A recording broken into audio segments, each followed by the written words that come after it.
크게 쓰임받는 것과 귀하게 쓰임받는 것은 언뜻 보면 비슷한 것 같지만 완전히 다릅니다. 크게 쓰임받는 것은 자신이 영광을 받으며 자신을 교만하게 만들 수가 있습니다. 그리고 크게 쓰임받기 위해서는 인간의 수단과 방법을 가리지 않고 그 목적만을 이루기 위해서 열심을 내기 때문에 그 마지막이 좋지 않다는 것입니다. 그러나 귀하게 쓰임받는 것은 세상적인 눈으로 보면 별로 대단하지 않게 보일 수도 있습니다. 그러나 하나님의 눈에는 그렇게 아름답고 귀할 수가 없는 것입니다.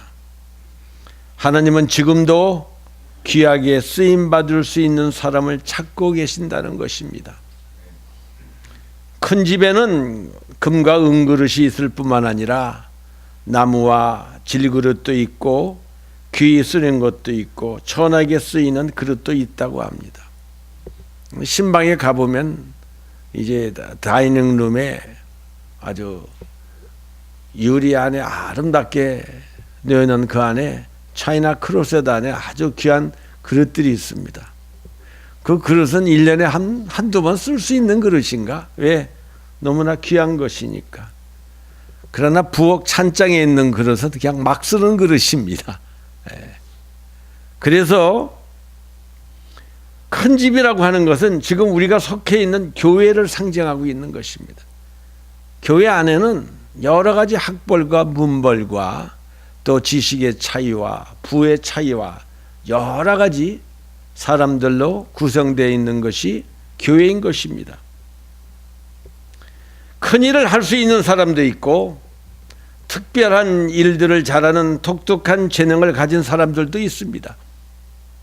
그러나 훌륭한 역량이나 독특한 재능은 하나님의 일을 하는 데는 필수 조건이 되지 못한다는 거예요. 왜? 하나님은 이 모든 것을 다 주실 수 있는 완전하신 하나님이시기 때문인 것입니다. 아무리 소중한 금그릇이라도 깨끗이 닦여 있어야 쓰임받을 수 있듯이 사람도 깨끗하고 정결한 성품을 소유할 때 비로소 우리는 하나님으로부터 귀하게 쓰임을 받을 수 있다는 것입니다. 남북 전쟁이 터지기 몇 해 전 16살이었던 지미라는 소녀는 집안이 너무 가난했습니다. 그래서 학교를 중퇴하고 말았어요. 그래서 그는 운하를 왕래하는 배에서 일하다가 물에 빠져 죽을 뻔도 했습니다. 그는 하나님께서 좀 더 훌륭한 일을 하라고 자기를 살려주셨다고 믿고 즉시 집으로 돌아갔지만 말라리아에 걸려 6개월 동안 병성에 누워 지내기도 했습니다. 그는 다시 오하이오주의 대농인 테일러의 농장에 가서 모습으로 지냈어요. 그러다가 그는 농장 주인의 외동딸과 사랑에 빠졌는데 그 사실을 알게 된 농장 주인은 짐을 몹시 때리고 빈손으로 그를 내쫓아 버렸습니다. 농장에서 쫓겨난 집은 이를 악물었습니다. 그리고 10가지 각오를 했습니다. 그 10가지 각오를 여러분에게 들려드리겠습니다. 첫째, 게으르지 말고 수입의 범위에서 생활한다. 둘째, 약속은 적게 하고 진실을 바란다. 셋째, 좋은 친구를 사귀되 끝까지 사귄다. 넷째, 남을 나쁘게 말하지 않는다. 다섯째, 요행을 바라는 것은 게임이라도 피한다. 여섯째, 맑은 정신을 흐리게 하는 음료는 피한다. 일곱째, 비밀은 나의 것이나 남의 것이나 꼭 지킨다.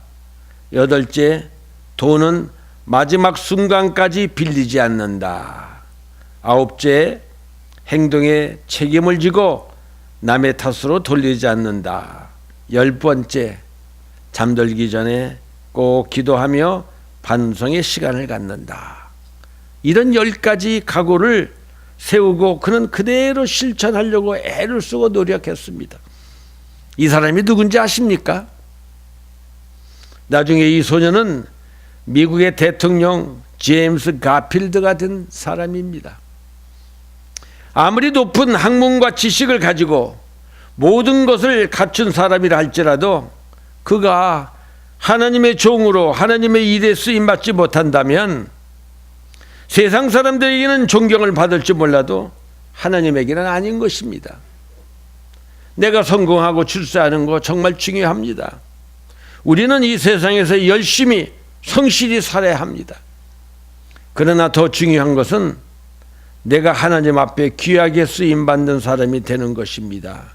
믿어지는 분만 아멘 하십시다. 로마서 6장 12절에 보면 그러므로 너희는 죄가 너희 죽을 몸을 지배하지 못하게 하여 몸의 사역에 순종하지 말고 또한 너희 지체를 불의의 무기로 죄에게 내주지 말고 오직 너희 자신을 죽은 자 가운데서 다시 살아난 자 같이 하나님께 드리며 너희 지체를 의의 무기로 하나님께 드리라고 말합니다. 우리 모두 죄에게 종노릇하지 말고 언제나 하나님의 종, 의의 종이 될 수 있기를 바랍니다. 다윗은 하나님께 참 귀하게 쓰임받은 대표적인 사람이었습니다. 사도행전 13장 22절에 보면 내가 이새의 아들 다윗을 만나니 내 마음에 합한 사람이라 내 뜻을 다 이루게 하리라 하는 말씀이 있습니다. 하나님은 다윗을 보니까 자기 마음에 너무 드는 사람이라는 거예요. 우리 하나님은 사람의 외모를 보지 않으십니다. 우리 하나님은 우리의 마음과 중심을 보시는 분이십니다. 하나님께서는 다윗의 마음의 중심을 보시고 내 마음에 합한 자라고 말씀하시면서 기름을 부어 성령이 충만한 사람이 되게 하셨습니다. 하나님은 이런 다윗을 통해서 하나님의 뜻을 다 이루시겠다고 말씀하셨어요. 하나님은 아무나 쓰시지 않으십니다. 하나님의 마음에 맞는 사람을 택해서 세우시고 그 사람을 통해서 하나님의 뜻을 이루시는 분이 하나님이십니다.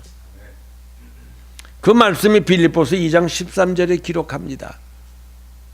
너희 안에 행하시는 이는 하나님이시니 자기의 기쁘신 뜻을 위하여 너희에게 소원을 두고 행하게 하시나니. 하나님이 하시고자 하는 일을 여러분과 저에게 소원을 주신대요. 그리고 그 일을 우리가 기쁨으로 행할 수 있도록 하나님 우리의 능력이 되시고 하나님 우리의 힘이 되시고 하나님 우리의 반석이 되어 주시겠다는 말씀인 것입니다. 하나님께서는 다윗에게 성전을 건축하는 소원을 주셨어요. 지금도 성전을 재건축하는 일은 아무에게나 소원을 주시지 않습니다.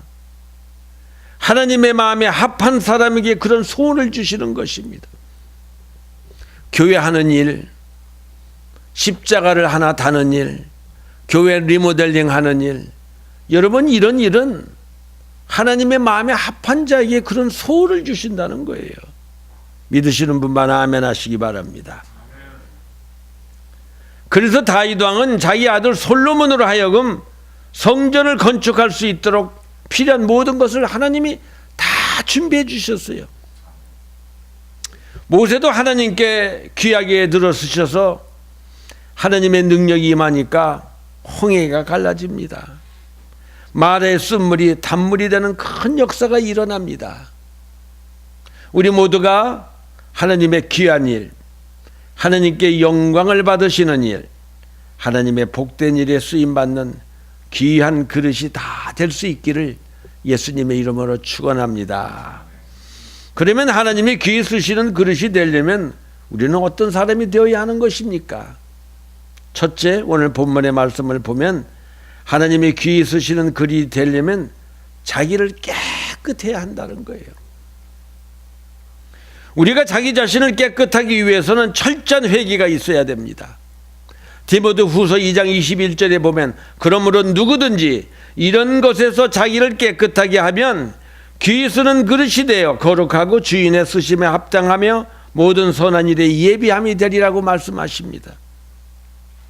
그런데 이 세상에 깨끗해서 하나님께 쓰임을 받을 사람이 어디 있겠습니까? 로마서에서 의인은 없나니 하나도 없다고 말씀하십니다. 그러므로 죄가 없고 의로워서 쓰임받은 사람은 한 사람도 없습니다.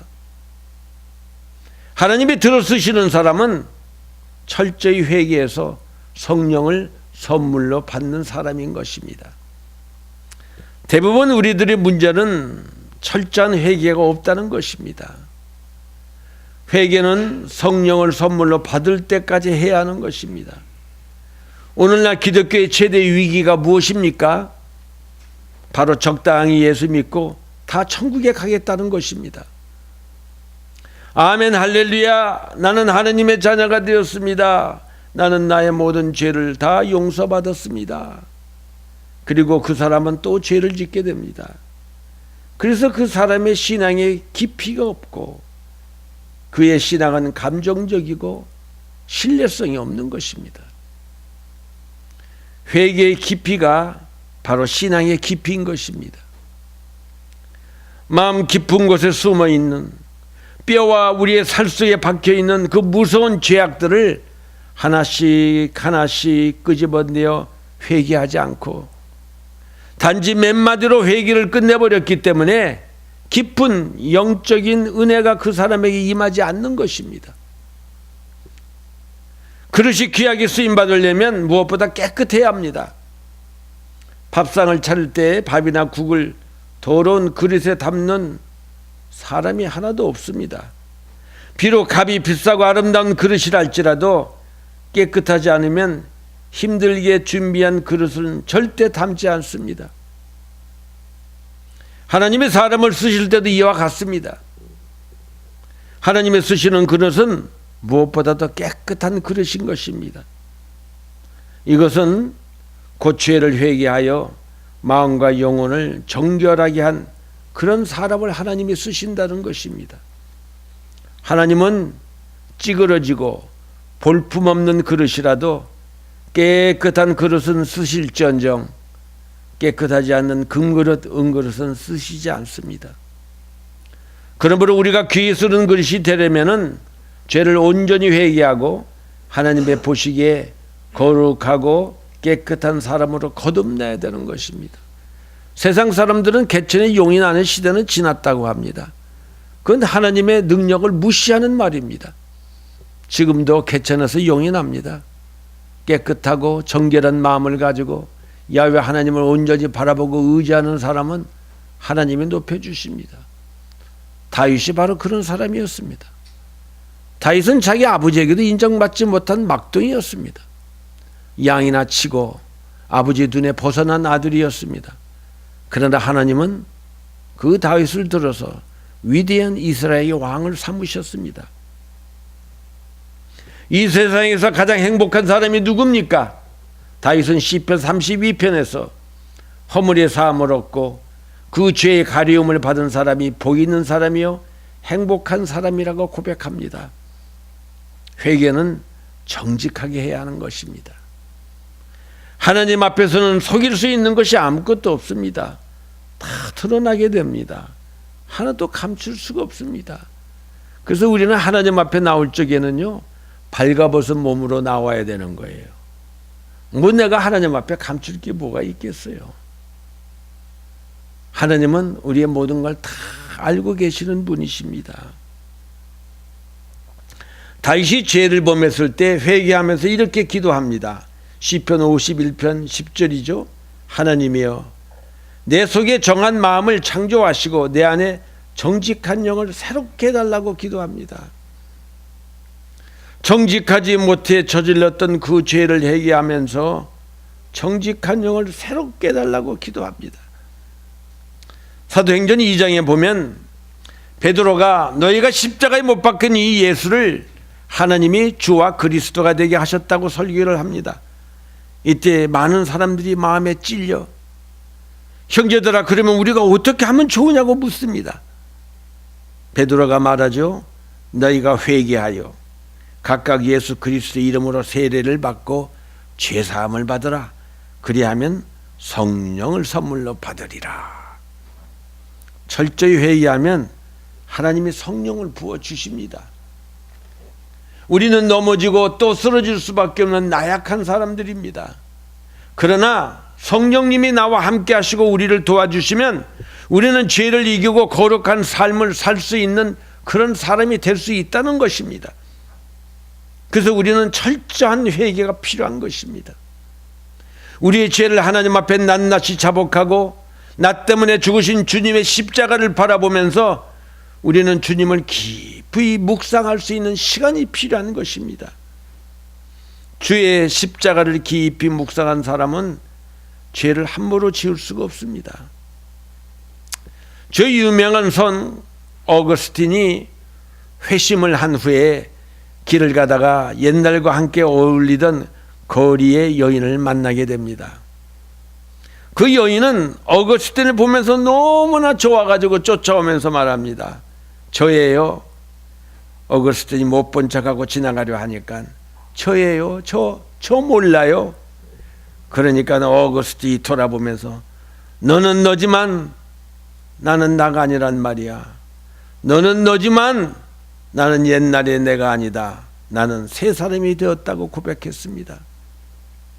주님의 십자가를 깊이 묵상해 보지 않은 사람은 주님의 그 사랑이 얼마나 크고 깊고 넓은지 모르기 때문에 죄사함에 대한 감사가 없습니다.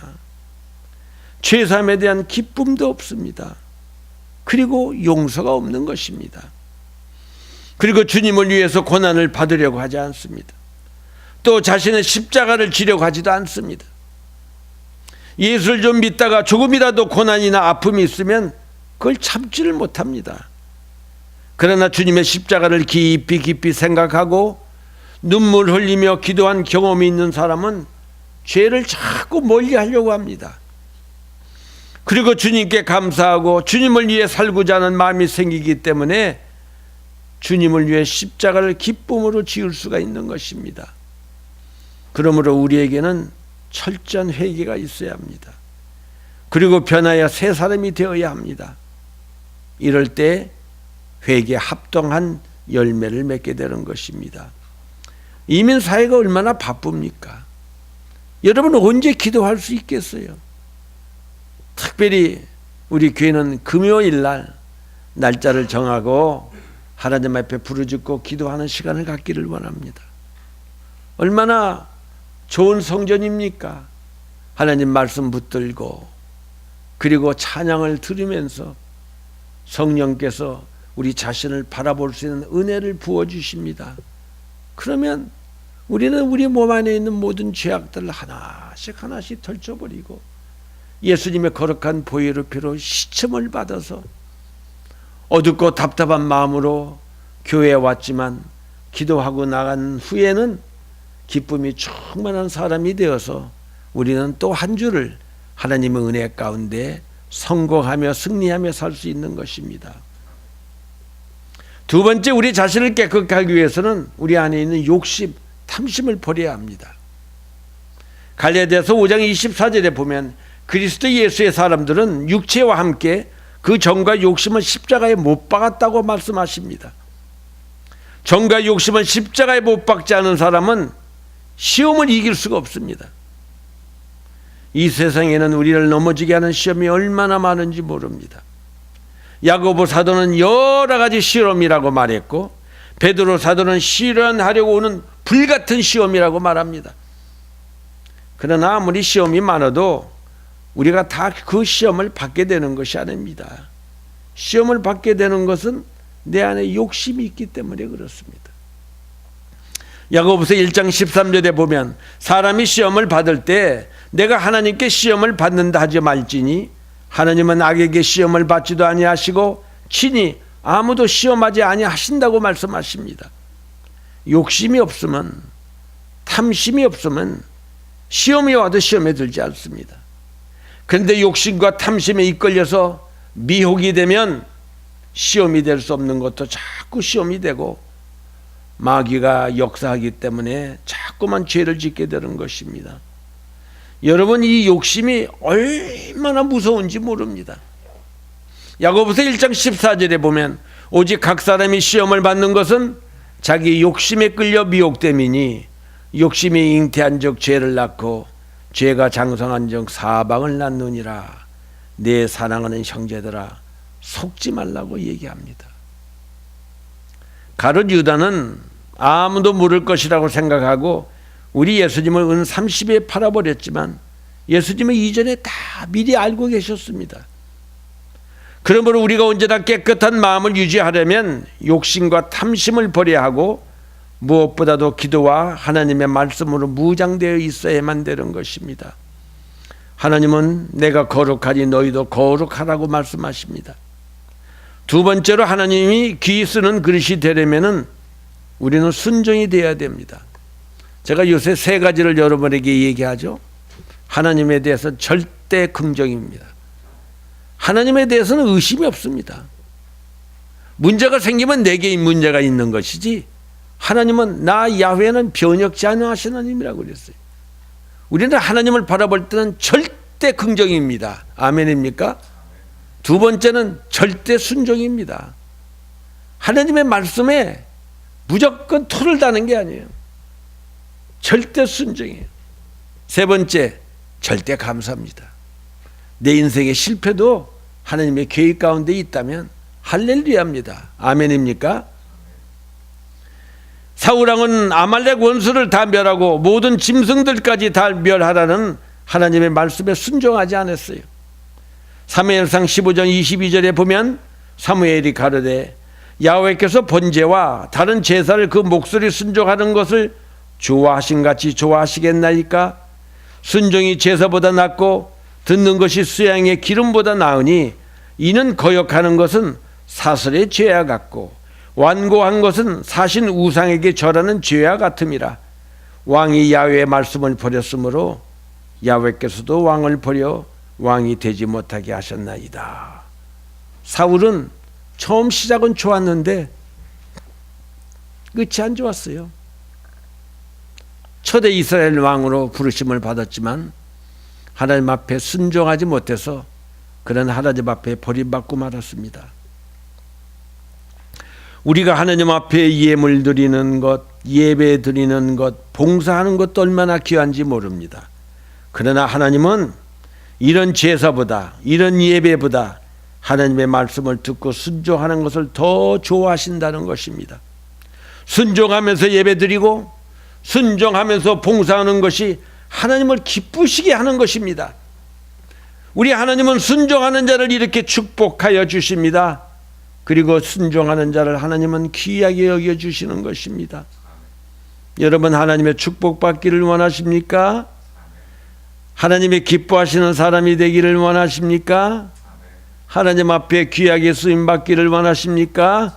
하나님이 내게 주신 그 사명에 순종하는 사람이 될 수 있기를 예수님의 이름으로 축원합니다.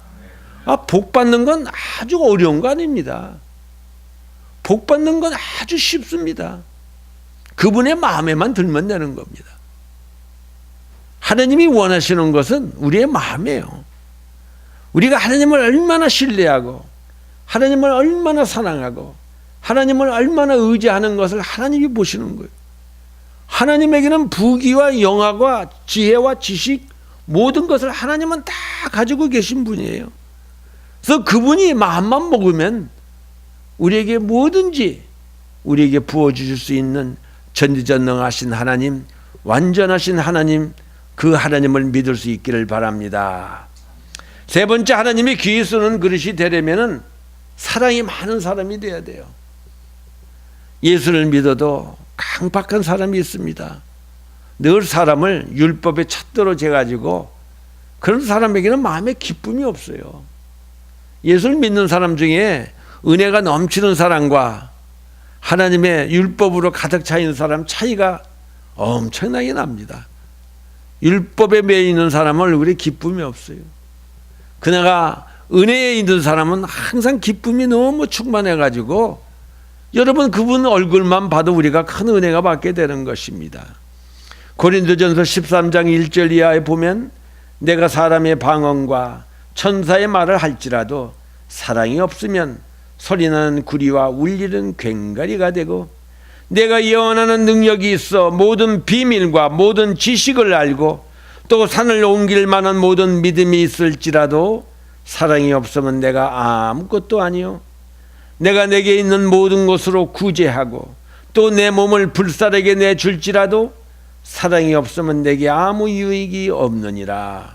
사랑은 오래 참고 사랑은 온유하며 시기하지 아니하며 사랑은 자랑하지 아니하며 교만하지 아니하며 무리 행하지 아니하며 자기의 유익을 구하지 아니하며 성내지 아니하며 악한 것을 생각하지 아니하며 불의를 기뻐하지 아니하며 진리와 함께 기뻐하고 모든 것을 참으며 모든 것을 믿으며 모든 것을 바라며 모든 것을 견디느니라. 아멘입니까? 그런데 우리는 서로 사랑한다고 하는 말을 걸면서 얼마나 상대편을 괴롭히고 힘들게 하는지를 몰라.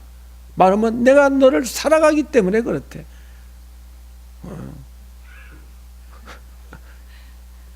이거 사람 잡는 소리입니다. 다 내가 너를 사랑하기 때문에 그렇다는 거예요. 그래서 결국은 지 종을 삼으려고 하는데 이건 사랑이 아닌 거죠. 하나님께서 모세를 높이 들어 쓰셨는데 모세는 사랑이 참 많은 사람이었어요. 이스라엘 백성들이 모세를 괴롭히고 원망하고 불평하고 대적하니까 하나님께 옆에서 보니까 모세가 너무 불쌍한 거야. 그래서 하나님께서 모세 얘기를 통해서 야, 내가 그 민족 다 쓸어버리고 내가 너를 통해서 다시 나라를 세우겠다고. 마목사 같았으면 옆에서 할렐루야 주님 어서 오셔서 역사를 하시옵소서 그렇게 했을 텐데 모세는 그렇게 하지 않았어요. 그러나 합의하시면 이제 그들의 죄를 사하여 주시옵소서. 그렇지 않사오면 원컨대 주의 거룩하신 책에서 내 이름을 지워버려 달래. 하늘에 있는 생명책에서 자기 이름을 지워달래요. 참 모세는 속도 없는 사람이야. 그렇게 자기를 원망하고 죽이고 나중에 너무나 화가 나서 반석을 명하여 물을 내라고 그랬는데 성질이 나서 반석을 치다가 약속의 땅 가나안 땅을 들어가지를 못하잖아요. 모세가 얼마나 마음이 아팠겠어요. 모세의 평생의 소원은 그 약속의 땅 가나안 땅에 들어가서 발을 한번 붙이는 거였는데 하나님은 모세에게 야 멀리 바라봐라. That's enough. 모세같이 사랑이 많은 사람이 어디 있겠어요? 모세는 못된 백성이지만 자기 백성은 이렇게 사랑했습니다. 이렇게 사랑이 있는 사람을 하나님이 귀하게 들어 쓰십니다. 우리 다윗 왕과 사울 왕을 한번 비교해 보십시다. 사울은 악독하고 증오심이 강한 사람이었습니다. 사울이 죽인 자는 천천히요, 다윗이 죽인 자는 만만이라는 소리를 듣고 시기와 질투가 나서 끝까지 다윗을 죽이려 했던 사람이 사울입니다. 아니 자기 밑에 있는 다윗이 만만을 죽이면 어떻습니까? 용사가 됐으니까 올려줘야 되는데. 교회도 그래요. 제가 요새 이렇게 이번에 집사님 임명을 하면서 딱 보니까 옛날에 내가 집사 때보다 여러분이 다 낫더라고. 예. 내가 옛날에 내 집사 때를 생각을 해보니까 우리 이번에 되시는 집사님들이 옛날에 마집사보다 다 나은 사람인 것 같아서 제가 거기다 토 하나 달지 않고 하나님 앞에 감사와 찬송과 영광을 올려드렸어요. 그러나 다윗은 하나님께 맡기고 끝까지 그를 용서하고 끝까지 그를 피해 다닙니다. 사울을 죽일 수 있는 기회가 여러 번 있었어요. 그리고 사울 왕이 죽었을 때 장례식을 잘 치러주고 사울의 성작 가운데 요다단의 아들 두 다리를 저는 무비보셋에게 은혜를 베풀어 주어서 늘 친아들처럼 밥상에서 같이 식사하도록 했어요. 그리고 사울의 왕의 모든 재산을 그에게 다 주었습니다. 하나님은 다윗의 이런 마음을 보시고 얼마나 마음에 기뻤는지 몰라요. 하나님은 이런 다윗의 중심을 보시고 그 다윗에게 높은 권세를 주시고 큰 축복을 주셔서 그를 크게 들어쓰셨습니다. 또 하나님의 하나님은 야곱의 12아들 가운데 요셉을 높이 들어 쓰셨어요. 성경에 보면 요셉이 원수를 갚았다는 말이 없습니다. 형님들이 그렇게 자기를 팔아먹어 못된 짓을 하고 죽이려고 했지만 요셉은 형님들을 다 용서합니다. 그리고 그 자손들까지 다 돌봐주는 사랑이 많은 사람이었어요. 하나님은 이렇게 사랑이 많은 사람에게 능력을 주시고 귀하게 들어 쓰십니다. 마지막 네 번째로 하나님을 위한 소원과 꿈을 가진 사람을 하나님은 귀하게 들어 쓰십니다. 사람들은 누구나 다 꿈과 소원이 있습니다. 그러나 그것은 안타깝게도 다 자신을 위한 것입니다.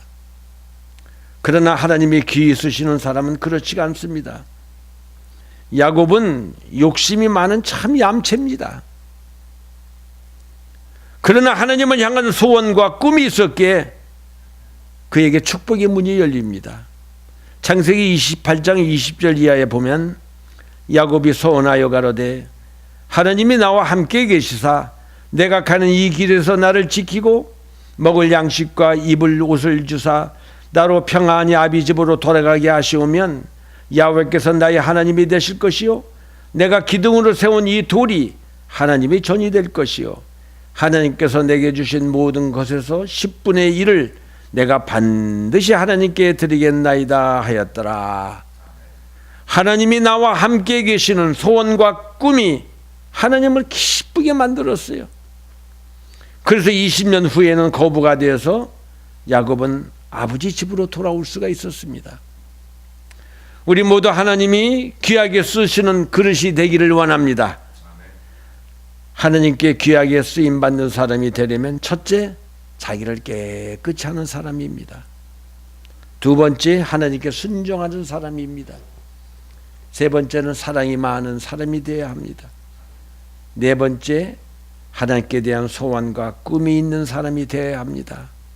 언제나 우리 이 네 가지를 염두에 두고 살아간다면 분명히 하나님이 우리를 높여 들어 쓰실 것입니다.